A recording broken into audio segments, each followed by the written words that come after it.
Em nome do Pai, do Filho e do Espírito Santo. Amém. Vinde, Espírito Santo, enchei os corações dos vossos fiéis e acendei neles o fogo do vosso amor.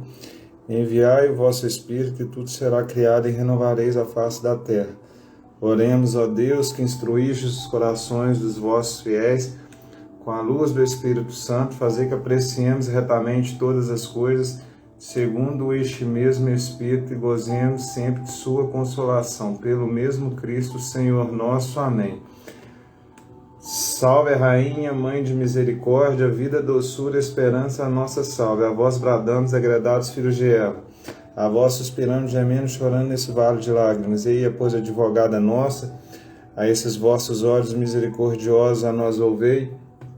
E depois desse desterro, mostrai-nos Jesus, bendito é o fruto do vosso ventre. Ó clemente, ó piedosa, ó doce sempre Virgem Maria, rogai por nós, Santa Mãe de Deus, para que sejamos dignos das promessas de Cristo. Amém. São Miguel Arcanjo, defendei-nos no combate, seja o nosso refúgio contra os embustes e ciladas do demônio. Subjuga-vos, Deus, instantemente vos pedimos, e vós, príncipe da milícia celeste, pelo poder divino, precipitai no inferno a Satanás e a outros espíritos malignos que andam pelo mundo para perder as almas. Amém.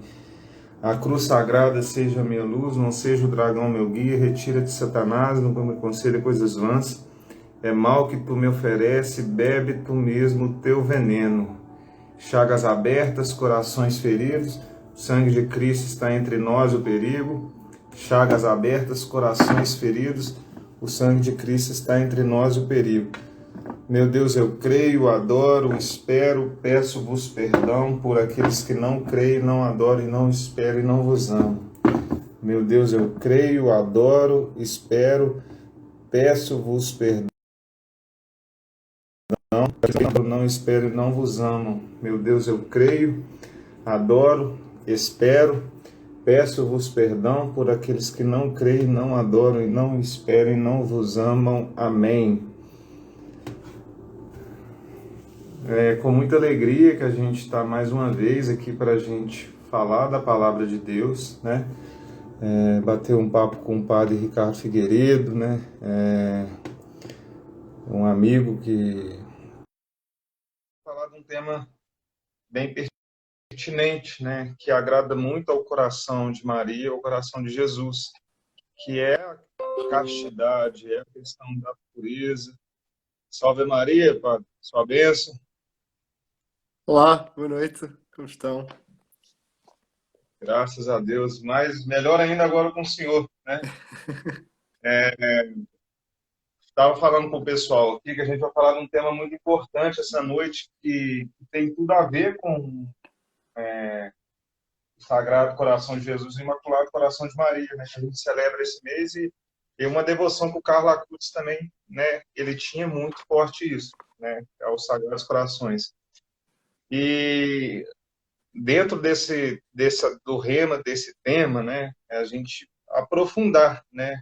Dessa questão do coração de Jesus, que ele, né, você até usou um termo na última live que eu acho que é o que vai nos conduzir essa noite, que é quando o Senhor dizia que o coração de Jesus é essa fornalha que nos acrisola para nos tornar puros, né? E, né, conversar um pouco sobre essa questão da castidade, tudo que envolve esse tema, né, que para muitos é como se fosse um mito, muitas pessoas não entendem, né, trazendo para esse contexto, né, do coração de Jesus, que é muito mais fácil quando a gente, dentro da nossa fraqueza, nós entregamos isso, né. Falar um pouco disso essa noite, né, te dar essas boas-vindas aí. Você é sempre bem-vindo aqui, padre. Muito obrigado e é um grande gosto. Olha, estamos no mês Sagrado do Coração e ainda no domingo passado celebrávamos, além de Santo António, celebrávamos a segunda aparição de Nossa Senhora em Fátima e em Fátima a devoção ao Imaculado Coração de Maria foi onde voltou a ser da ordem do dia, não é? Ou seja, era uma devoção que existia, mas que estava um pouco esquecida, e Fátima voltou a trazê-la para o centro da vida da Igreja, e por isso é tão importante voltarmos a meditar sobre o coração de Maria e tudo aquilo que é as devoções em torno do coração de Maria e do coração de Jesus que nós temos. Aliás, quem já visitou Fátima e quem já teve a alegria de visitar o Santuário de Fátima, é exatamente isso que vê, é que no centro do Santuário de Fátima está o Sagrado Coração de Jesus. É um santuário mariano, para não nos esquecermos disto. Não é? A devoção à Nossa Senhora é uma devoção que nos conduz sempre a Jesus. E em Fátima nós encontramos isso de forma muito particular. E é muito importante nós compreendermos, e essa é uma proposta que eu tenho feito várias vezes, no que tenho escrito sobre o Imaculado Coração de Maria, é nós percebemos isto. Para nós compreendermos o que é este mistério do Sagrado Coração, este mistério do coração e do papel do coração na vida da Igreja, nós temos de ir às raízes bíblicas da referência do coração.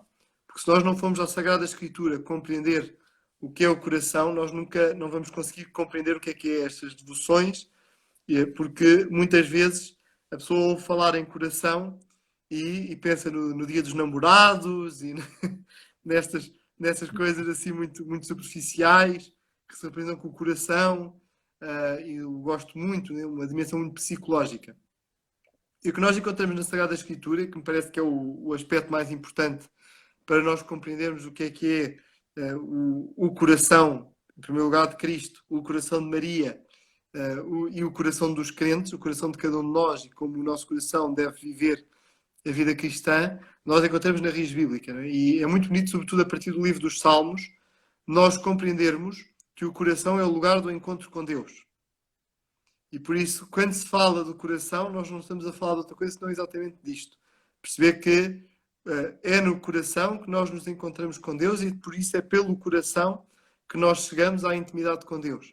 E a devoção aos corações de Jesus estão exatamente ao serviço disto. Muito bonito o texto do Papa Pio XII, uma carta intitulada Aurietis Aquas, em que o Papa Pio XII fala sobre a devoção ao Sagrado Coração de Jesus e lança essa devoção como proposta para a Igreja toda, e a importância de se voltar à devoção ao Sagrado Coração de Jesus. E é muito bonito ver que aquilo que o Santo Padre, Papa Pio XII, diz toca exatamente nestes pontos muito bonitos. Não é? Perceber que o coração de Jesus, em primeiro lugar, Jesus teve coração e, portanto, consagrou a realidade do coração, e consagrando a realidade do coração, nós encontramos esse coração como o coração que é dom, o coração que é uma doação profunda de sangue e água, ou seja, dos sacramentos da vida divina. E nós percebemos que quanto mais devoção nós temos ao Sagrado Coração de Jesus e a devoção ao Imaculado Coração de Maria, maior e melhor acesso nós temos ao coração, àquilo que é o desígnio de Deus, àquilo que é o projeto de Deus para nós. E, portanto, o coração como este lugar da fonte, da síntese daquilo que nós somos. Não é? O coração, portanto, deixa de ser apenas o coração, o órgão físico, não é? O órgão fisiológico, biológico que nós temos, mas o coração passa a ser então uma imagem, daquilo que é a realidade mais profunda, a identidade mais profunda de cada pessoa. Não é? E este é o ponto assim mais importante que nós podemos meditar sobre a realidade do coração, para nós percebermos depois então o que é a devoção ao Sagrado Coração de Jesus, e sobretudo ver essa devoção a partir dos santos. É muito interessante, né? Toda essa conexão, né, que o senhor faz sobre os santos, né? E trazendo até para a passagem lá que eu te passei, né, das bem-aventuranças, mais um versículo em específico, que é aquele que fala: bem-aventurados os puros de coração, pois eles verão a Deus. Eu sei que a sua pastoral ela é muito voltada até, né, com um público mais jovem, pelo que você comentou, né? Você tem um público muito... não que isso também não sirva para as pessoas, né, numa idade mais avançada, né? Porque a castidade, a gente é chamado a viver em todos os estágios da nossa vida. No casamento, a pessoa precisa viver a castidade, né? Então, assim, é uma proposta muito difícil, mas é uma proposta possível, né? Quando a gente também fala felizes os puros de coração, que tem uma outra tradução que fala, em vez de falar bem-aventurados, fala felizes, né? A gente sabe que para um coração ser puro, ele depende de um olho, né? Porque a palavra de Deus nos fala que o olho é o luzeiro da alma. Se o seu olho não é puro, dificilmente o seu coração vai ser puro. Eu queria que o senhor comentasse esse desafio, né, trazendo para esse contexto, porque a gente está falando do coração de Jesus, né, que é aquilo que é mais puro, né? Se a gente pega até esses milagres eucarísticos, né, a gente, na hora que eles vão estudar lá, alguns, por exemplo, que sai sangue da hóstia, né? Na hora que eles vão estudar, o tecido de sangue geralmente é o átrio, tem a ver com o coração. Então, ou seja, o Senhor ele nos dá o coração dele na Eucaristia. Né? Às vezes as pessoas não têm nem noção. Né? Aquela transubstanciação que acontece ali se for pegar o tecido, o local onde que emerge isso, é do coração de Jesus. Como as pessoas colocam nesse sentido para entender o que é castidade, porque castidade parece que é algo muito brusco, né? Tipo assim, fala, você tem que ser casto, né? Tipo assim, você joga uma responsabilidade para a pessoa que às vezes ela nem sabe o que é. Você fala assim, você tem que ser, você tem que viver a castidade. A pessoa pensa, será que é de comer? Será que é de beber? Né? Mas é um desafio que é palpável a todos, né? Deus, como diz São José Maria Escrivá, se Deus ele deu uma carga, ele vai te ajudar a carregar, né? Então, queria que o senhor comentasse, né, nesse sentido. Eu peço só um minutinho, pode ir comentando aí, Paco. Eu só tenho que fazer um pequeno ajuste, porque a gente está ao vivo aqui, mas aconteceu um pequeno probleminha. Pode ir falando que eu já volto. Tá? Está bem. Não, o primeiro ponto importante que é importante ter consciência nisto é perceber que quando nós falamos de castidade não estamos a falar de outra coisa senão de liberdade. Não é? Ou seja, quando se propõe, é muito bonito até aquilo que o Papa Francisco escreveu na Patris Corde sobre São José, exatamente quando fala São José como castíssimo José, não é o castíssimo São José como o homem mais casto. É exatamente isto, é casto porque não prende, é casto porque, primeiro, vive uma profunda liberdade e porque liberta, não é? E perceber a castidade como uma questão de liberdade ajuda a compreender o sentido mais profundo daquilo que se quer dizer com a castidade. Porque o coração puro é então o coração verdadeiramente livre, não é? Porque já está livre dos próprios, daquilo que não se controla, não é? Está livre dos impulsos, está livre dos afetos, está livre das prisões que tantas vezes são essas dimensões. E, portanto, a castidade não pode ser outra questão senão uma questão de liberdade. Isto era a grande ideia que eu gostava de passar. E perceber que, então, só conseguimos ser castos verdadeiramente quando tivermos o coração puro, não é? Ou seja, quando fomos puros de coração. Ou seja, quando se remover do nosso coração, se remover da nossa vida, tudo aquilo que são as realidades que nos impedem de amar totalmente. Né? Porque coração e castidade não são outra coisa senão uma questão de amor. E do amor livre e do amor total. Né? E do amor fiel. E, portanto, aquilo que é a proposta da castidade é exatamente isto. É ser um amor total. Porque quando não se é casto no namoro, quando não se é casto no casamento, quando não se é casto como solteiro, como célibe, o que é que se está a fazer? Não se está a fazer outra coisa senão a viver uma prisão. A viver uma prisão terrível e a viver um amor que não é um amor total. Né? Ou seja, há uma intuição de amor, né? Mas não é um amor total. Porquê? Porque a pessoa está-se a amar mais a si própria que ao outro. E, portanto, não é uma doação total. Ainda há muita prisão, ainda há muita coisa que impede a pessoa de fazer esta doação total.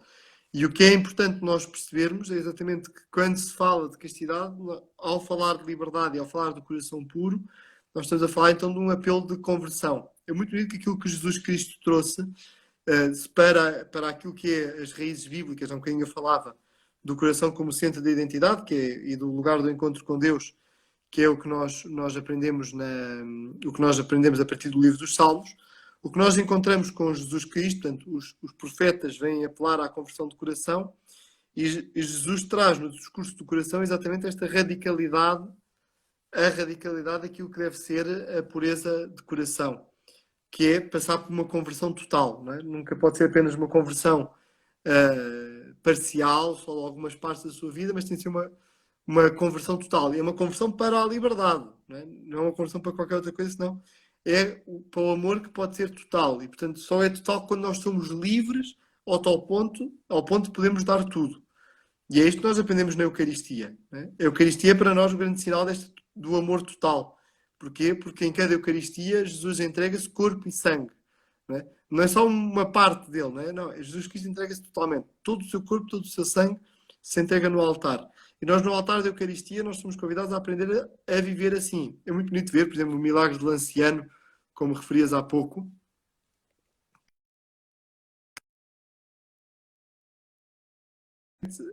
Tecidos do coração. Tecido do coração, do músculo do coração. E isso é muito bonito exatamente para nós percebermos que nós somos chamados a viver nesta radicalidade de Jesus, do seu coração, que derrama sangue e água, que dá tudo, e que a nossa vida não pode ser outra coisa senão isto mesmo, não é?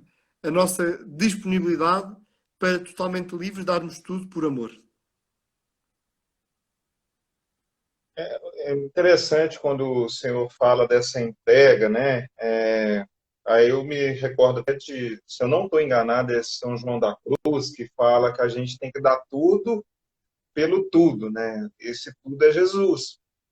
Porque as pessoas, é, elas têm uma experiência com Deus, né? Elas vivem essa experiência, só que, assim, é uma experiência que vai te trazer a contradição. Aqui a gente tem um hino, que geralmente a gente canta na hora da Eucaristia, eu não sei se é em Portugal, vocês já escutaram, vocês, né, também é da mesma língua nossa, que fala: comungar é um sinal de perigo, viemos para incomodar. Então, ou seja, uma vez que a gente comunga Jesus, a gente vai ser um sinal de perigo. Perigo para quem? Perigo para esse mundo, que na carta de São João lá vai nos dizer que o mundo jaz sobre o domínio do demônio. E uma vez que você tem uma busca, tem uma experiência com Deus, você começa a viver de fato essa contradição.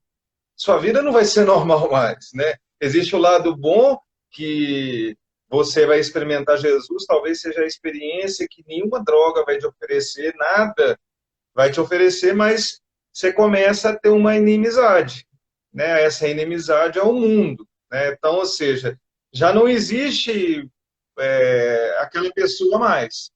E aí que entra, a pessoa ela vai ter que fazer uma escolha, porque não tem como ser assim, não, eu sou mais ou menos de Jesus, não, né?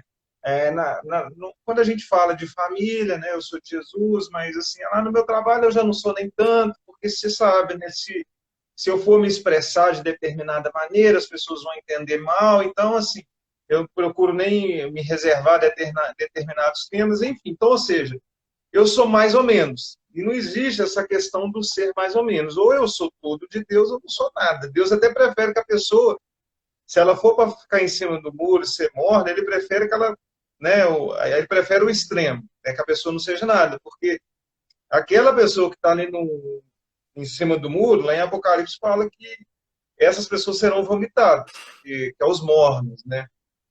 Então, assim, é um convite, né? E quando a gente fala radicalidade, as pessoas pensam, ah, não, mas isso é radical demais, né? Num tempo que a gente vive uma teoria, vamos colocar, progressista, né? Até dentro da própria Igreja Católica, que eles estão querendo meio que reinventar a roda, né?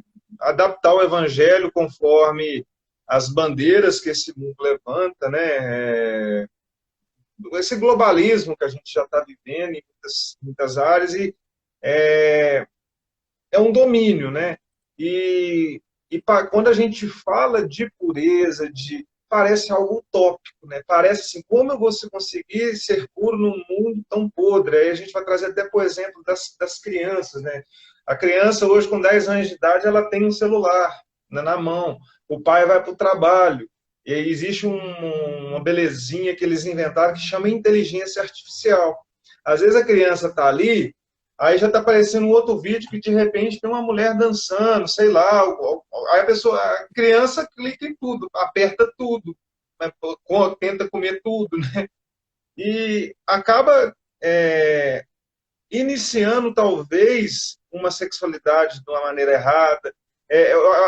acho que tudo muito passa pela ordem. Existe, assim, você que lida muito com essa questão de catequese, a iniciação dos sacramentos, como você vê a ordem, padre? A ordem hoje. A ordem que rege o mundo é a ordem de Deus ou o sistema do mundo? Como você vê isso? Assim? Ou é um dilema, os pais não estão conseguindo lidar isso, aonde entra o papel do sacerdote nessa história, como está sendo essa questão, porque a tecnologia é bacana, olha para você ver, dependente do fuso horário, mas olha para você ver, quem que pensa que ia ter uma conexão Brasil-Portugal agora? É a tecnologia, ela veio para nos favorecer, mas em contrapartida a gente sabe também que isso às vezes funciona como uma arma, né? Eu até ouvi um padre ontem falando sobre isso. Às vezes a gente carrega uma arma dentro do nosso próprio bolso, que é o celular, que nos dá acesso para evangelizar, como a gente está aqui agora, mas também a gente podia estar vendo um filme pornográfico uma hora dessa, né? Então, assim, são dois viés diferentes que um tem carimbo de céu e o outro tem carimbo de inferno. Eu queria que você contextualizasse, né, dentro dessa questão catequética, qual que é a sua experiência enquanto pastor, como você tem visto, como tem caminhado essa humanidade. Em primeiro lugar, aquilo que dizias agora, eu gosto muito daquela imagem em relação à internet, aquela imagem que o Papa Bento XVI usava, né, que era como um dia, por exemplo, aqui de Portugal, nós saímos para ir até aí, né, até ao Brasil, e levámos o Evangelho até ao Brasil, não é? E aquilo que foi a obra de evangelização no século XV, XVI. Hoje temos o grande continente que é a internet, que está precisando ser evangelizada.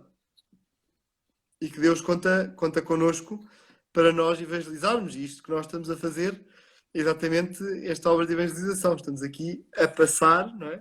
Estamos aqui a transmitir aquilo que é a vida de fé e aquilo que é a vida cristã, porque sabemos que se calhar outras pessoas estão a ver coisas más, nós estamos aqui a transmitir as nossas coisas. E, portanto, acho que sempre, não sei se hoje em dia, por termos a tecnologia, é mais difícil que noutros tempos. Eu não gosto muito de pensar, há muitas vezes a facilidade de pensar que antigamente é que era bom e hoje é que é difícil. Eu costumo um bocadinho ver a história assim. Acho que a história é muito mais, e a realidade é muito mais que isso, e nós vimos isso por vários lados da história. Vemos que difícil sempre foi. Ser cristão a sério sempre foi algo difícil, não é algo só dos nossos tempos, é algo que percorre toda a história, todas as fases da história, não é? E a história ensina-nos isso de uma forma muito prática, e os santos ensinam-nos isso de uma forma muito, muito concreta, não é? Porque nunca foi fácil, não é? Ser cristão nunca foi fácil, portanto não vale a pena querermos pensar que hoje é fácil, não é? De modo nenhum. Portanto, não, seja, hoje é difícil por aquilo que são as particularidades dos nossos dias de hoje em dia, né? Dos nossos dias de hoje, que é, de facto, educar uma criança e preservar a consciência daquela criança, daquilo que é a oferta do mundo, aquilo que o mundo oferece, é uma luta constante, tem de ser uma vigilância muito grande, permanente, de ver quem são os amigos, quem são os conhecimentos, o que é que a criança... Não dar um telemóvel a uma criança muito cedo, não é? Hoje em dia é muito fácil, não é? Ainda hoje estive com o meu sobrinho, tem 6 meses, e eu estava com ele, estava a brincar com ele um bocadinho, e depois o meu telemóvel tocou e eu peguei no meu telemóvel e eu achei curioso que o meu celular, e automaticamente a criança que tem 6 meses estava a olhar para o meu celular, não é? Já tinha a tendência de querer tocar no celular. E depois só o celular para o bolso, que é para ele não ver. Bom, ele está a brincar com ele estar comigo e estar com pessoas, não é? Mais do que estar com a tecnologia. Isto é sempre um desafio, sobretudo que é algo que nós dois temos ao nosso dispor, e as crianças têm de ser protegidas, e temos isto com toda a sinceridade, como protegemos as crianças de outras coisas. Se protegemos a criança de ser mordida de um cachorro vira-lata, também vamos proteger a criança daquilo que a criança pode apanhar na internet e na tecnologia. Né? Portanto, como sacerdote, isto é uma luta muito grande, porque muitas vezes nós não encontramos as pessoas antes dos problemas, né? Encontramos quando os problemas já existem, né? Quando as pessoas já vêm com adições a muitos vícios. Né? E, portanto, isso é sempre uma dificuldade e que nós temos de estar constantemente, ou seja, a tentar ajudar as pessoas a libertar-se daquilo que são os vícios que podem vir da internet. E quando nós pensamos em vícios, não é só a pornografia, sabemos que a pornografia é a mais grave e a mais destrutiva, mas muitas vezes é vícios das crianças que ficam completamente antissociais, né, na própria família porque estão ligadas ao computador e porque estão ligadas à internet. E o grande desafio muitas vezes é exatamente este, é ajudar tirar dos vícios, tirar destas adições para encontrarem este caminho. Nós como padre temos este papel de escutar as pessoas, não é? E de as pessoas saberem que com o padre se encontra uma terceira via, ou encontra uma outra via possível, não é? As pessoas não estão condenadas ao erro e ao disparate, mas encontram junto da igreja este outro caminho, não é? Mas lá está, quer dizer, volta a ser um apelo à conversão de coração. É um apelo à mudança da forma como nós estamos com a tecnologia, como nós estamos com estas coisas, e que precisa ser mudada, precisa ser transformada de uma forma muito concreta. Trazendo até para o. Não sei se cabe comparar, mas assim, porque as pessoas sempre associam esse tema da castidade muito a padre, né? Tipo assim, a castidade é para freira, é para quem é padre. Eu queria até que o senhor diferenciasse, né, em estádios de vida, tipo assim, o, o jovem solteiro ou o jovem, por exemplo, porque a gente tem castidade nos mais variados sentidos, né? Que são pessoas que são chamadas a viver a castidade que talvez nem saiba, né? Sim. Por exemplo, o homossexual ele é chamado a viver a castidade, né? A igreja não condena o estado de vida dele, ele condena a igreja só não é de acordo se ele, né, a partir do momento que ele vai viver, como, por exemplo, um homem que vai viver com uma mulher, ou uma mulher que vai viver, não, ao contrário, um homem que vai viver com outro homem, e uma mulher que vai viver com outra mulher, né? E isso a igreja, né, porque é os ensinamentos da própria Bíblia, né? Deus, né, criou Adão e Eva justamente para nesse sentido dessa fecundidade, né, sede fecundos, né, como fala lá em Gênesis. O homossexual também é chamado a viver essa castidade. Eu queria que o senhor comentasse, né, em cada situação, como as pessoas podem se colocar para viver, né, explicar até de quem recebeu o sacramento da ordem, como funciona essa questão para o celibatário, né, para as pessoas entenderem, porque elas, acho que generalizam e falam assim, isso eu não consigo viver, ou isso não é difícil, né, isso não é para mim. O que a pessoa vai precisar de viver até em questão de sacramentos, né? Uhum. Porque não é uma parada que você está sozinho, é uma parada que você está com Deus, porque não é simples, né? Independente de todas essas pessoas, todos esses exemplos que eu dei, a pessoa só vai conseguir por graça de Deus. Eu queria que você comentasse sobre isso aí conosco. Primeiro ponto importante é perceber que todos somos chamados à castidade, não é? A castidade diz respeito à nossa forma de nos relacionarmos uns com os outros. Não é? Claro que muitas vezes as pessoas ouvem falar de castidade e pensam logo na parte genital e, sobretudo, pensam que castidade é um não. É proibir. Não é? Antes, pelo contrário, a castidade é um sim, ou seja, é viver com alegria aquilo que são os dons que Deus nos deu. Porque, por exemplo, quando um bebê, não é? Um neném, quando se começam a relacionar com o mundo, não é? Quando as crianças não controlam a força, não é? E podem ser violentas, podem ter alguma coisa. Um pai diz à criança, não, você não pode agir assim, não é? Não podes agir assim, não podes fazer isto, não podes ferir o outro. O que é que está a fazer? Está-se a começar a educar a criança para a castidade. Não é? Ou seja, como é que te relacionas com os outros? Não podes ferir o outro, não é? Não podes alajar o outro. E isto que é, de um ponto de vista muito físico, nós temos que perceber que também tem uma valência afetiva muito grande e que é, para o resto da nossa vida, nós temos de ser castos. Lembro sempre o meu professor de sacramentos, quando nos dava o sacramento do matrimónio, que ele dizia, Um casal casto é um casal que tem muitos filhos. Não é?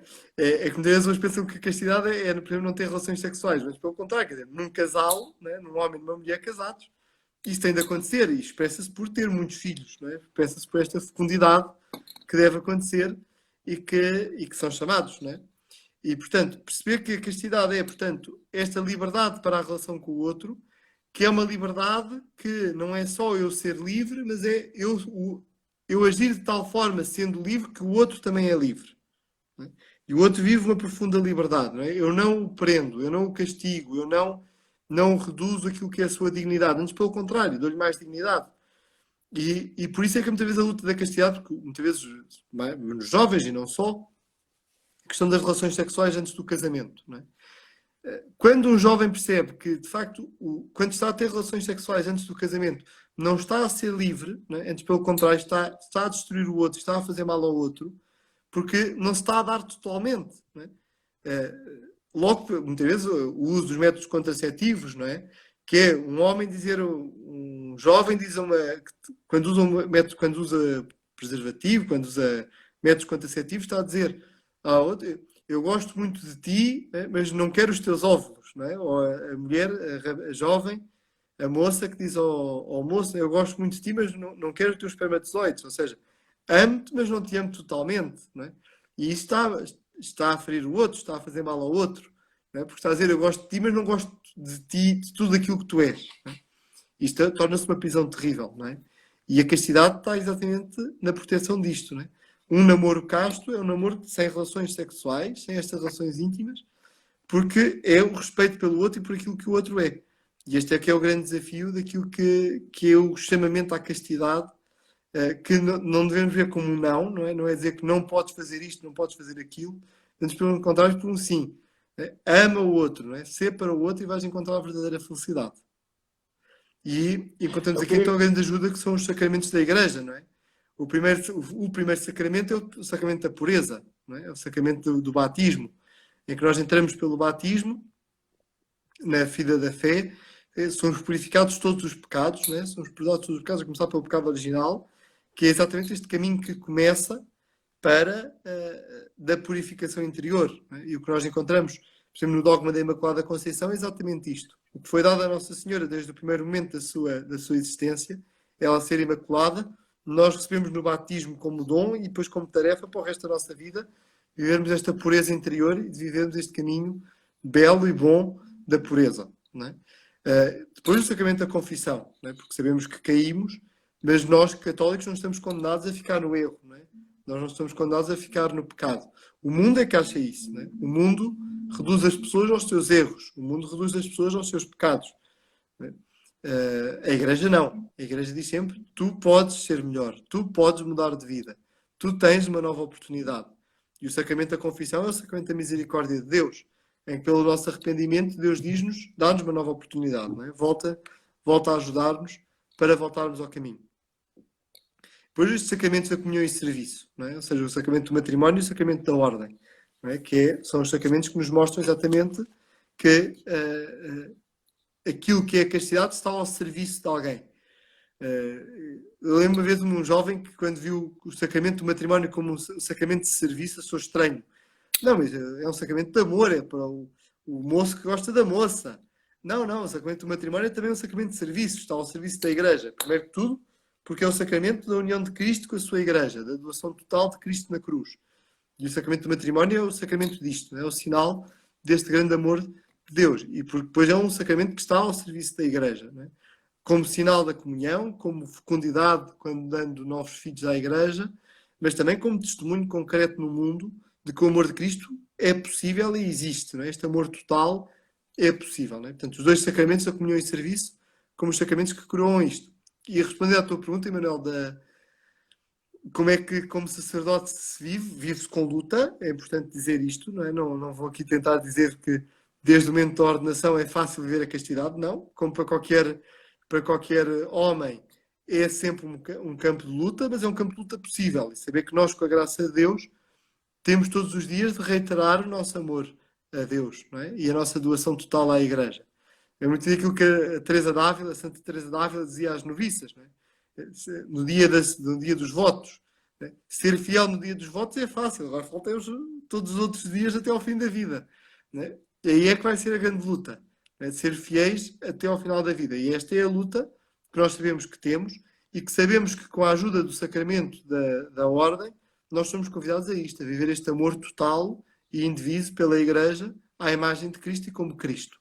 E, portanto, a castidade para qualquer pessoa não pode ser outra coisa senão uma identificação com Cristo. Porque se não é a identificação com Cristo, vai ser um peso insuportável. Mas quando é amor, por amor, vivido com Cristo, então é possível, e é bom, e é grande, e é o grande caminho da felicidade e da santidade. Dentro disso que você falou, né, da fortaleza, depois eu queria até que você comentasse, né, no sentido também dos nossos irmãos homossexuais. Se quiser comentar antes como eles vivem isso, entendeu? Sim. Porque muitos deles se sentem rejeitados, acham que a igreja não é para eles, né? Como um homossexual, né? Às vezes a pessoa tentou, às vezes, ser homem, não consegue, às vezes tentou ser mulher, e ela tem atração pela pessoa do mesmo sexo. Qual é a orientação da igreja para essas pessoas? Só para elas entenderem que às vezes elas se sentem excluídas, pensam que, né, que elas não podem fazer parte, mas como a igreja orienta, dentro desse estado de vida, elas poder participar da comunhão, que você falou que é uma força, né? E depois eu queria emendar até com uma frase aqui, eu acho que eu já posso até falar, é de São Felipe Neri, que eu acho que tem muito a ver com o que o senhor comentou. Ele falou assim, a devoção ao Santíssimo Sacramento e a devoção à Santíssima Virgem são não o melhor, mas o único meio para se conservar a pureza. Somente a comunhão é capaz de conservar o coração puro aos 20 anos. Não pode haver castidade sem a Eucaristia. Se quiser emendar essas duas coisas para falar, acho que ficaria legal. Deixa só começar então pela questão que punhas dos homossexuais. O Fulton Sheen dizia uma coisa que era, o venerável Fulton Sheen dizia, muitas pessoas odeiam a Igreja por aquilo que pensam que ela é, muitos poucos odeiam a Igreja por aquilo que ela é realmente. E na questão dos homossexuais parece-me que é das questões, dos pontos mais claros disto, não é? As pessoas têm uma ideia sobre o que a Igreja diz e nunca a estudaram, nunca foram ver o que a Igreja diz realmente e, portanto, dizem a Igreja exclui as pessoas. Quando não é assim. Eu lembro uma vez, num encontro de jovens daqui, estávamos a falar sobre várias questões e uma das questões que havia é essa questão dos homossexuais. Eu apresentei aquilo que a Igreja diz.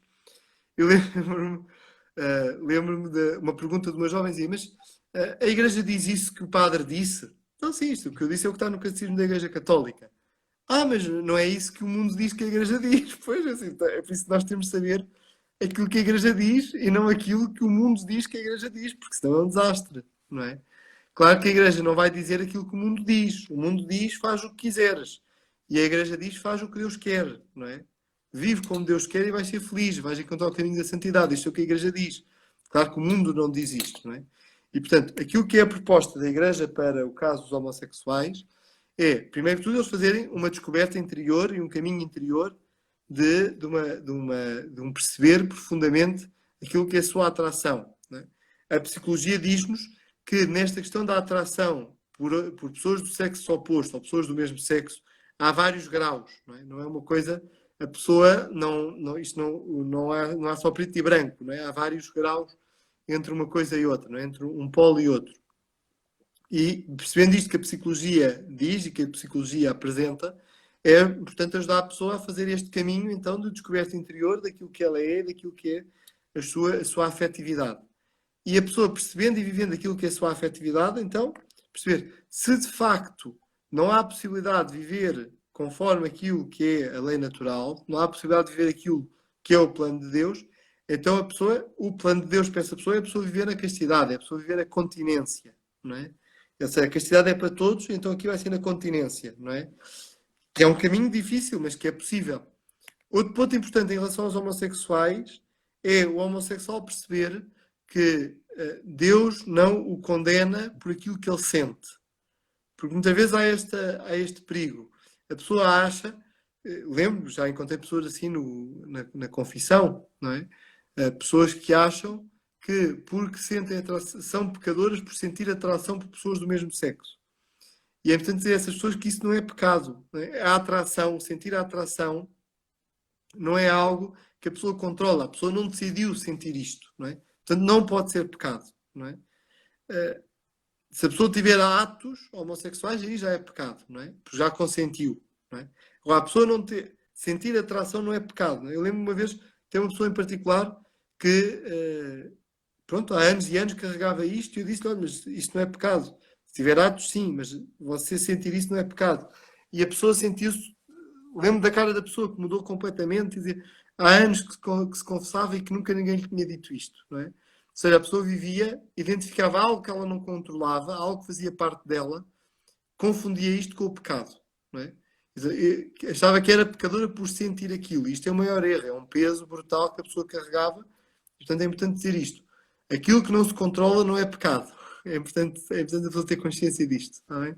Pode ser matéria, mas não é pecado por si. Está bem? E é importante, desculpa só eu estar a insistir muito nisto, mas porque é muito, muito importante a pessoa perceber que não está presa por isto. E, portanto, aquilo que é a proposta da Igreja é exatamente a continência e a descobrir o verdadeiro valor da amizade. Não é? Isto é para todos, mas de forma muito particular para os homossexuais.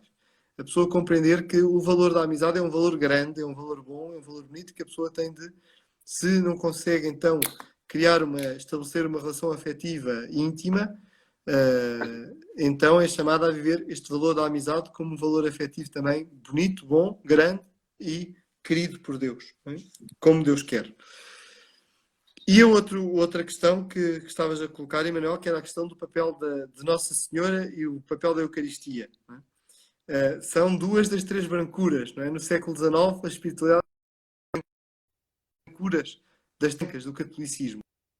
Não é? Era a Eucaristia, era a Virgem Maria e era o Papa. Não é? E nós somos convidados ainda hoje a voltar a viver a devoção em torno destas três brancuras, não é? Destas três coisas brancas da nossa fé católica. E a Eucaristia tem um papel importantíssimo, exatamente porque com a Eucaristia nós recebemos Cristo, recebemos aquilo que é a vida de Cristo em nós e, portanto, nós só podemos viver verdadeiramente a castidade vivendo à medida de Cristo. E, portanto, só recebendo Cristo, sendo como Cristo, não é? Sendo outros como Cristo, é que eu faço sempre isto com os meninos, com as crianças da primeira comunhão, faço sempre nós comungamos para pensar como Cristo pensa, pensar coisas boas como Cristo pensa, dizer coisas boas como Cristo diz e fazer coisas boas como Cristo faz. Não é? As minhas crianças da primeira comunhão todas sabem isto. Elas comungam para pensar, falar e fazer e agir como Cristo. E, portanto, só pela Eucaristia nós conseguimos isto, não é? Receber o próprio Cristo para viver assim. E depois Nossa Senhora. Nossa Senhora foi-nos dada como mãe, exatamente para ser o nosso porto de abrigo, não é? E para ser a causa da nossa alegria. E, portanto, nós vivermos com a Nossa Senhora exatamente como caminho de pureza. Saber que Nossa Senhora é nossa mãe, e, portanto, se ela é nossa mãe, nós podemos aprender a viver como ela.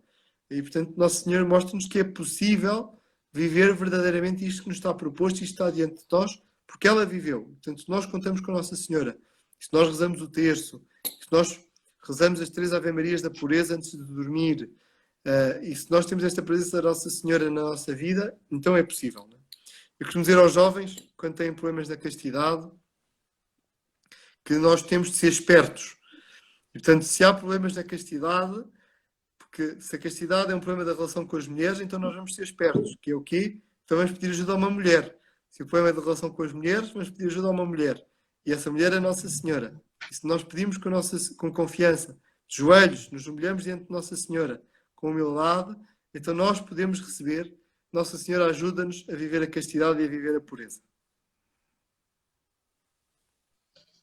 Você falou uma coisa muito interessante, com relação até à pureza, você discorreu bem, né, dentro até dessa fala do São Felipe Neri. Eu queria trazer para uma outra seara o que a gente está falando, é a questão do pecado, porque a palavra castidade ela é uma palavra pesada, né? Mas poucos sabem alguns sinônimos dessa palavra, que nada mais é que é virgindade, é virtude, é pureza, é alguns dos sinônimos, né? É temperança, porque às vezes a pessoa fala assim, eu vou ser casto. Não é só a vontade, mas você vai precisar de algumas coisas para você conseguir ser casto. Por exemplo, você precisa de colocar a sua vida em ordem. Quando eu falo em ordem em todos os sentidos. Por exemplo, como eu vou ser casto, por exemplo, de repente tendo um outro pecado, que um dos pecados capitais que é o pecado da gula, né? Se, por exemplo, assim, eu não tenho aquela temperança de falar assim, não, eu vou comer o suficiente, mas às vezes a pessoa repete 2, 3 vezes. E na hora que vinha a sugestão, não é que eu estou falando que tem pessoas que não, né, vamos falar que tem pessoas que comem um pouco a mais e conseguem ser casto. Mas, assim, é questão de temperança. O próprio Salmo, se eu não me engano, é o Salmo 44, que fala que um abismo leva a outro abismo. Né? Então, a gente é complexo. Né? E né, eu já partilhei minha história com o Senhor, meu testemunho. É assim, cada coisa que a gente vai mexendo, a gente... Eu estava lendo, eu não terminei ainda, é um livro que chama Escada do Paraíso, ele é de São João Clima. Ele vai ensinando, você vai vendo que cada coisa, uma está ligada à outra. E você vê que em cada degrau dessa escada, o demônio, ele está querendo nos pegar, ele está presente em tudo. Né? Você pega até, quando a gente fala de gula, um dos primeiros martírios que a gente teve foi do próprio São João Batista. Onde que foi? Foi numa festa, né, que as pessoas estavam ali dançando e estavam extravasando, muita comida, muita bebida, e um dos pedidos, se eu não me engano, é da Herodíades, foi pedir a cabeça de João Batista no prato, né? Porque ele estava falando uma coisa que incomodava, falou, olha, você não pode, você está falando com... Como é que é o nome do cara lá? Fugiu o nome. Quem estava dançando para a Herodíades, estava dançando para ele, era o... Me Para falhou o nome Herodes. aqui, Herodes, Herodes. os nomes são muito parecidos. Tava dançando com Herodes. E Herodes ele tinha muito respeito por João Batista. E João Batista estava ali para lembrar ele, olha, isso que você está fazendo está errado. Você está com a mulher do seu irmão, entendeu? E aquilo ali incomodou, né? E você vê que assim, uma coisa leva a outra. Ele estava num momento ali de pula, de extravasar e juntamente com planejando um outro delito, né? Que aí já entra até para o universo do adultério. E quando a gente está falando de pecado, eu queria que o senhor discorresse nesse sentido. Pecar contra a castidade, o que é? É um pecado contra algum mandamento?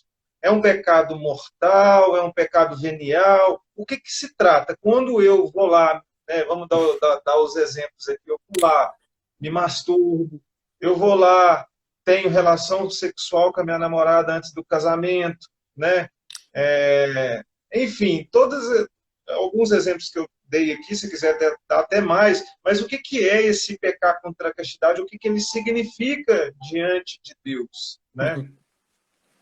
Bem, primeiro ponto importante é nós percebermos, só que um ponto prévio, perceber o que é pecado. Não é? Ou seja, há pecados graves e há pecados veniais. Não é? E nos pecados graves, não é? Para haver pecado grave é preciso três coisas. Não é? Matéria grave, conhecimento e consentimento. Não é? E o que nós sabemos é que como diziam os latinos, de re venerea non datur parvitas materia. Ou seja, em questões de sexualidade nunca há matéria pequena, é sempre matéria grave. Não é? Só que há situações em que a pessoa não tem conhecimento ou não tem consentimento. Não é? E de não ter conhecimento ou não ter consentimento, não ser livre, não ser algo que com a ação da vontade, pode fazer com que deixe de ser pecado mortal. Não é? Pronto, isto é pecado grave.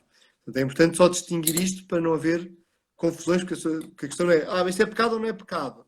Nós não podemos responder nunca assim, porque se a pessoa não tiver conhecimento já não é pecado mortal, não é? Portanto, as coisas não se podem arrumar assim, é preciso sempre ter vigilância nisto. Mas porquê que a Igreja chegou a isto? Não é? Porquê que, em matéria de sexualidade, a matéria nunca é pequena, não é? Porque é que é sempre matéria grave? Portanto, não é, não, muitas pessoas acham que isto é porque a Igreja quer envenenar aquilo que é a alegria das pessoas. Não, antes pelo contrário. É que a Igreja sabe que a sexualidade é algo do mais profundo e do mais sagrado do ser humano.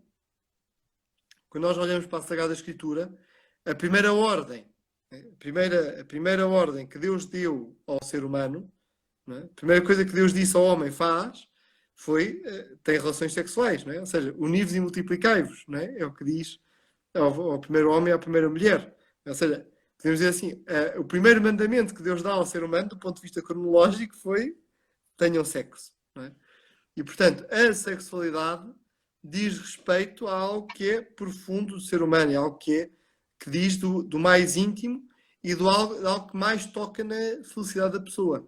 E é por isso que a Igreja diz que nesta matéria não há, a matéria nunca é pequena, não é? Ou seja, em matéria sexual, a matéria nunca é pequena, é sempre matéria grave, fazendo porque estamos a falar de valores mais importantes, do mais profundos daquilo que é a vida do ser humano. E esta é a proposta da Igreja. Nesses dois pecados que referiste, a questão da masturbação, e voltamos para saber se é pecado ou não é pecado, a matéria é grave, sempre, mas acontece, imaginemos que é durante o sono, não é? Que a pessoa sonha e que se masturba durante o sono, não é? Ou seja, não teve consentimento, não é pecado grave, não é? Agora, se a pessoa tinha consentimento, quis fazer isso, tinha essa vontade, então aí já é pecado mortal, não é? Mas porquê é que é pecado? Exatamente porque está a retirar aquilo para que a sexualidade foi criada, está a retirar, não é? Está a tirar um prazer daí sem integrar naquilo para que foi feito, não é? Que é para o matrimónio e para a doação a outra pessoa. Não é? E portanto o que é que está a acontecer? Está a instrumentalizar o outro. Da mesma forma das relações sexuais fora do casamento, que também são matéria grave. Não é?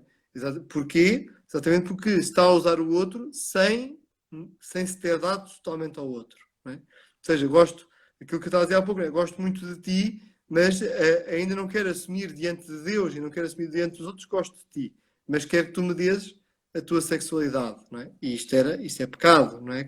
Claramente porquê? Porque o que está a acontecer, está-se a instrumentalizar o outro para ser um objeto de prazer. Mas aquele moço gosta muito daquela moça. Pode gostar muito dela, então se gosta tanto dela, entrega a vida por ela e case com ela, não é? Agora, não querer casar e querer ter depois as relações é estar a usar o outro, não é? E quando se usa o outro, estamos a ferir, não estamos a ser castos. Não é? E portanto, o grande caminho daquilo que é a proposta da castidade é exatamente esta. É esta doação total de coração de tudo aquilo que nós somos para o outro, pelo outro, para aí encontrarmos a felicidade. O senhor tocou num ponto muito importante, né? Quando você fala de instrumentalizar, né? Porque, assim, até as pessoas que estão namorando, né? A gente está falando de pureza e está ensinando as melhores práticas, né? As melhores práticas para você chegar num casamento, você ter um namoro saudável, né? Porque até os sinônimos da castidade é isso. Você da palavra de continência, né? De temperança, é o abster para me usufruir aquilo de maneira completa. Porque uma vez que eu faço algo, né, eu peco contra a castidade, um desejo que Deus quer que eu viva, né, principalmente como você falou, a gente é chamado a viver isso nos mais variados estágios, né, de vida, né? Tanto na ordem quanto a pessoa solteira, até no casamento tem alguns momentos que a pessoa vai ter que viver a castidade, né? Porque tem período que você não vai conseguir, né? Às vezes é em comum acordo ali, igual a carta de São Paulo aos Coríntios fala, que às vezes o casal pode ir em comum acordo, olha, não vamos fazer agora. São várias as situações, às vezes a mulher está grávida, está indisposta, vai ter situações que vai ser necessário a pessoa ser casta. Não, ou seja, E se ela não treinou... Emanuel, a pessoa é sempre casta. Esperamos que seja sempre casta. Há momentos que no próprio casamento a pessoa é chamada a ver a continência, que é uma coisa diferente. Não é? Sim, é um sinônimo da castidade, né? Igual eu ia falando. E se ela não treinou, né? É aquele negócio, né? Quem treina, joga, né? Quem gosta de futebol sabe que quem treina vai pro jogo, né? E se você não treinou, dificilmente você vai conseguir viver. E o que a gente vê hoje, né, aí eu trazendo até o próprio exemplo do Karl Acutis, quando ele fala do coração de Jesus, ele fala, o sagrado coração de Jesus é a Eucaristia, igual a gente ia falando.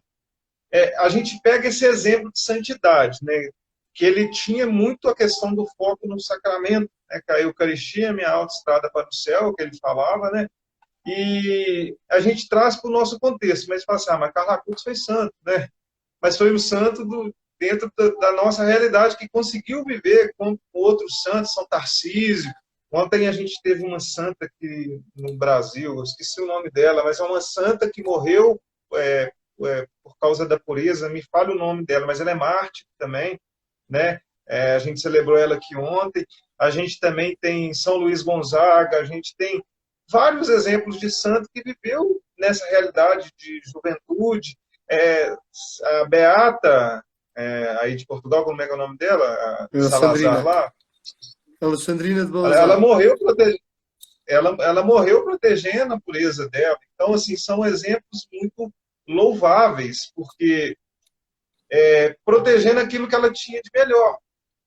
E trazendo para o contexto, hoje as pessoas se relacionam, e são relacionamentos assim, que às vezes a pessoa, o casal, está tendo ali relação sexual, de repente liga um filme pornográfico, às vezes o marido vai se relacionar com a mulher, o linguajar entre os dois é muito vulgar, sabe? Tipo assim, usa aqueles adjetivos que eu acho que não precisa, não cabe nem, mas eu acho que pode até falar, né? Tipo, né? Usa aquelas Sim, palavras sim, sim, sim. torpes, né? Tipo, né? Eu acho que não convém falar aqui agora. Mas o que eu acho que não é isso. Eu acho que castidade é um contexto completo. Não é só você ter essa continência de fazer no momento certo, mas também trazer essa santidade, porque a santidade é um chamado a todos, né? Quando a gente fala de ser um reflexo de pureza do coração de Jesus, ter a castidade em todos os graus, porque às vezes a gente pensa que é só não fazer sexo, é só não se masturbar, mas ela é muito além, ela é muito além, né? Ela é um campo de ordem, um campo de educação, para todas as áreas na nossa vida. A gente fala muito da questão sexual porque é a área que mais não nos afeta, mas é a área mais influenciada. E é uma área que tem uma voz muito ativa. E para você falar assim, olha, você não vai fazer isso agora, você conversar com o seu corpo. Ó, um padre uma vez até me falou, eu nunca consegui fazer isso muito ao certo, mas ele falava da gente conversar com os nossos órgãos, conversar com a orelha, conversar com a boca, conversar com o seu órgão sexual e explicar, né? Ter essa oração com o corpo, que muitas das vezes, tipo assim, a boca tem que comer, o ouvido tem que escutar, o nariz tem que sentir cheiro, né? No caso do homem, por exemplo, o pênis, ele tem que fazer xixi, ele tem que fazer relação sexual, né? Conversar com o corpo também, porque às vezes a gente usa como o corpo como se fosse um empregado nosso, né? E como diz a carta lá de Gálatas, é para a liberdade que Cristo nos libertou. Ele nos criou para ser livre. E, e quando a gente se dá ao pecado, a gente é escravo, né? E com uma vez que eu estou no pecado, por exemplo, se eu estou alcançando um prazer, uma masturbação, ninguém se masturba olhando para uma lâmpada, por exemplo, para um poste. Você sempre vai se masturbar desejando algo. E se a masturbação é algo que não é lícito, né, não é algo que Deus, né, tem o consentimento de Deus, eu consigo aquele prazer por influência de demônios. Não tem a graça de Deus sobre aquela situação. E logo, se eu estou conseguindo algo por influência de demônios, eu estou em pecado. Não só pela influência, mas pelo fato de ser errado. É um pecado contra o sexto mandamento.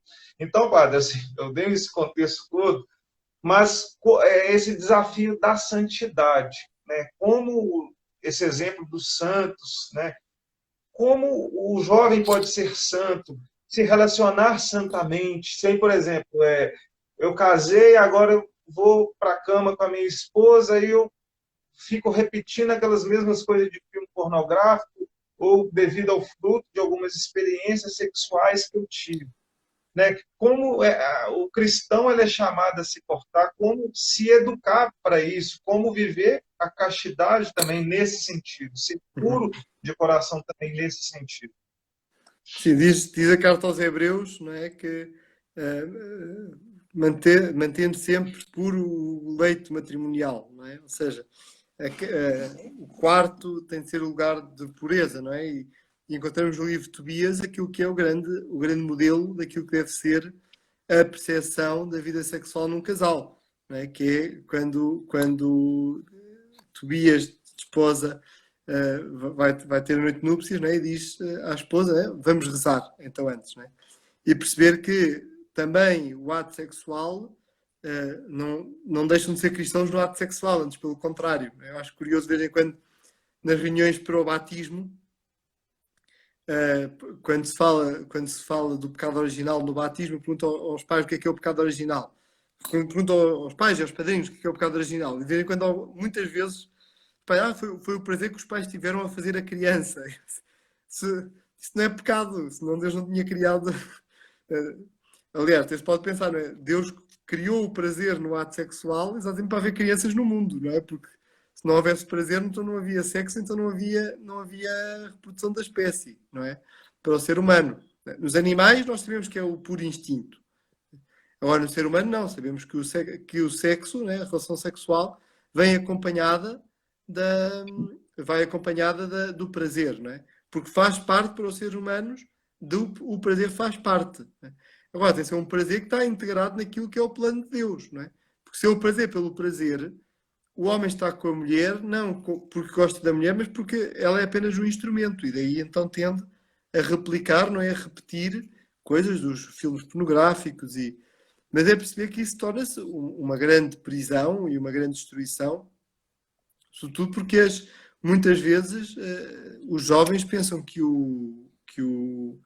depois do ato sexual é como viram nos filmes pornográficos, só que os filmes pornográficos são atores e atrizes que, quer dizer, que se preparam para aquilo e que só fazem aquilo. Não é? O ato sexual depois na vida real não é aquilo, não é assim. Aliás, quase nunca é assim, não é? Quer dizer, aquilo leva tudo a um extremo, não é? Que é importante seja, perceber que a pornografia, no caso, destrói o casamento. Não é? Um dos maiores venenos para o casamento é a pornografia. Exatamente porque dá às pessoas uma percepção da sexualidade que não é uma percepção real. É uma percepção figurada. Que estou a falar da pornografia, mas todos os filmes são assim, não é? Quer dizer, nós podemos ver um homem muito inteligente no filme, não é? Um incrível que conseguiu em 5 minutos resolver um problema sofisticado da física. Sabemos que na vida real não é assim. Quer dizer, os investigadores da física demoram anos e anos de investigação, não é? Não é assim de um momento para o outro. Portanto, isto serve para tudo na vida, nunca se pode. Os filmes ajudam a mentir. No caso da sexualidade, é uma coisa real porque tocam algo profundo no ser humano. E, portanto, o grande convite que eu tenho para fazer aos casais, ou para quem vai seguir a vida do matrimónio, é isto: ver a vida da oração, ver a sexualidade também como algo da vida cristã e, portanto, levar a oração para aí. Quando é no acompanhamento dos casais, eu falo sempre que a vida de qualquer casal no matrimónio tem de girar em torno de 4 altares.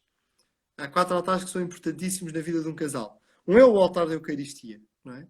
Perceber que é no viver a Eucaristia, no viver no sacramento da Eucaristia, viver a missa como um lugar da própria vida do casal, não é? Outra é a mesa da refeição em casa, não é? Onde se partilha o dia, onde se partilha o que aconteceu, as preocupações, as dificuldades, as lutas, as alegrias, é a refeição, não é? É o almoço e é o jantar que se partilham, não é? Portanto, o altar da Eucaristia, o altar da refeição, depois o altar do trabalho, não é? A secretária de trabalho. Portanto, onde o marido e a esposa desempenham as suas funções, desempenham a sua profissão para sustentar a casa, não é? Portanto, também se estão aí a dar pelo outro. E depois o quarto altar é o altar da cama, não é? O altar da cama onde se dão um ao outro e onde se oferecem um pelo outro onde se dão totalmente ao outro sem reservas, não é? E isto é que é o entendimento da Igreja sobre a realidade sexual. É ver exatamente como um altar onde um se dá ao outro, não é? E para voltar exatamente àquilo que eu dizia, a primeira ordem, né, do ponto de vista cronológico, a primeira ordem que Deus deu ao ser humano no livro do Gênesis é: tenham sexo, né? Façam sexo, uni-vos e multiplicai-vos.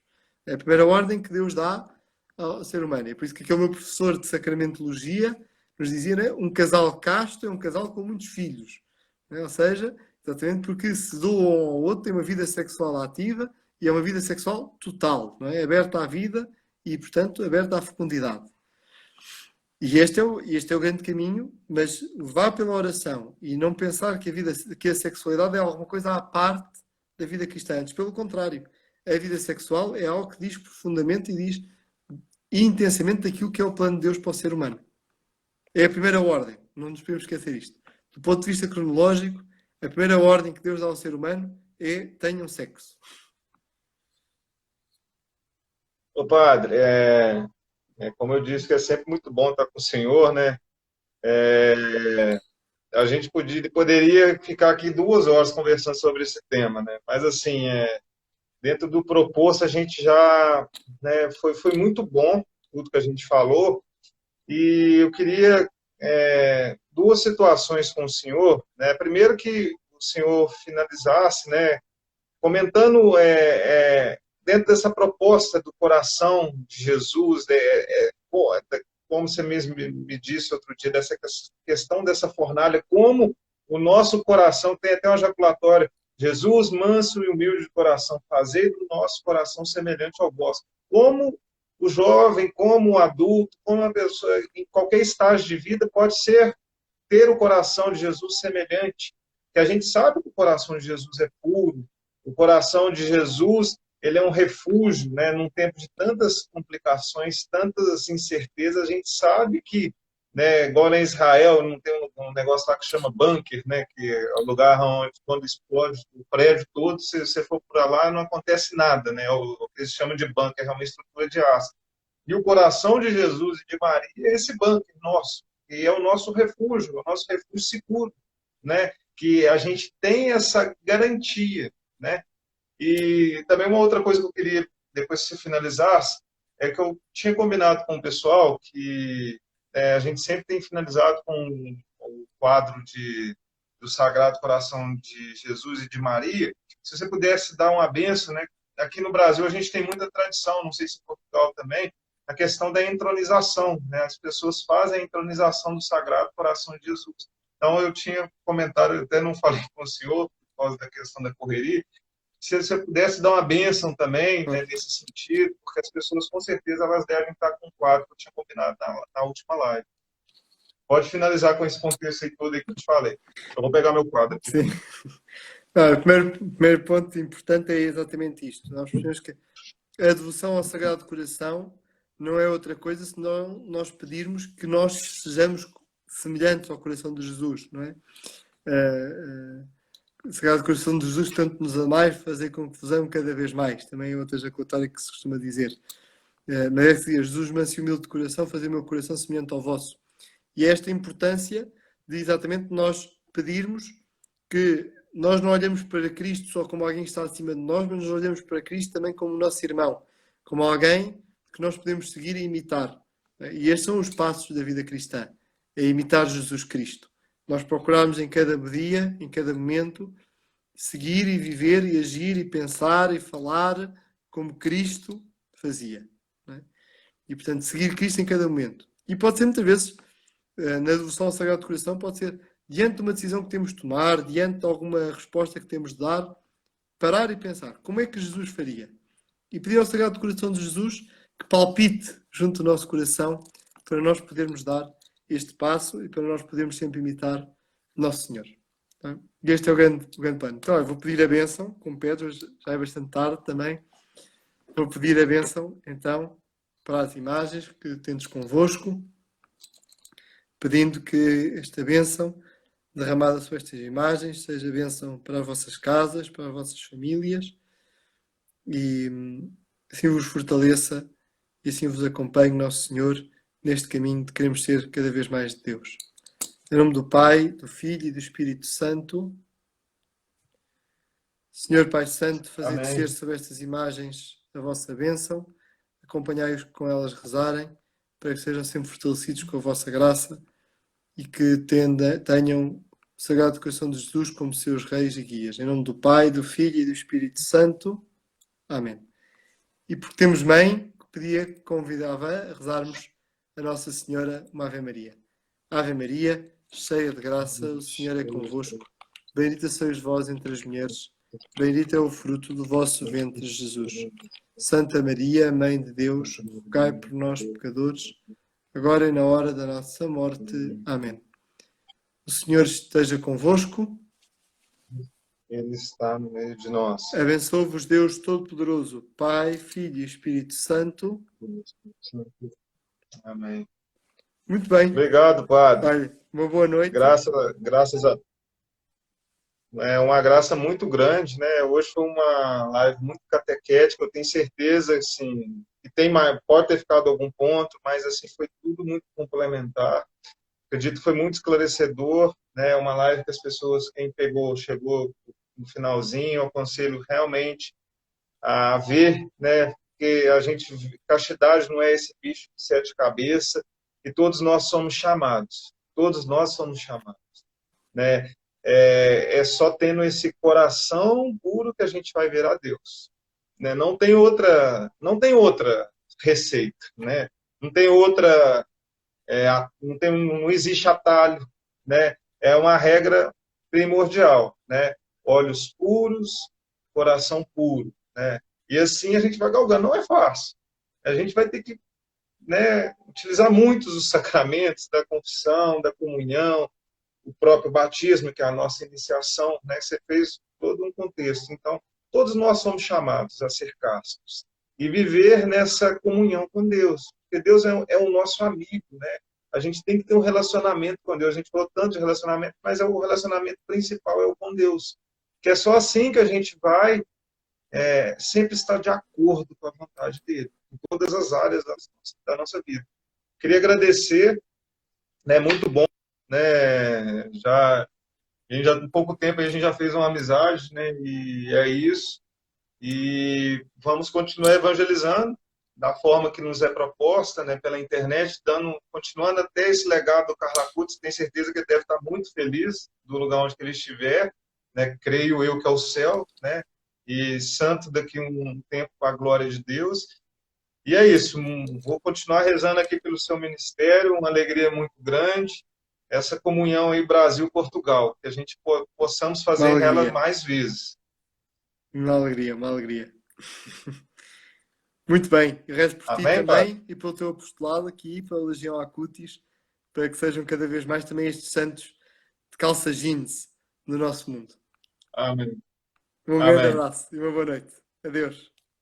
Salve Maria. E viva o Beato Carla Cutts. Viva. Tchau.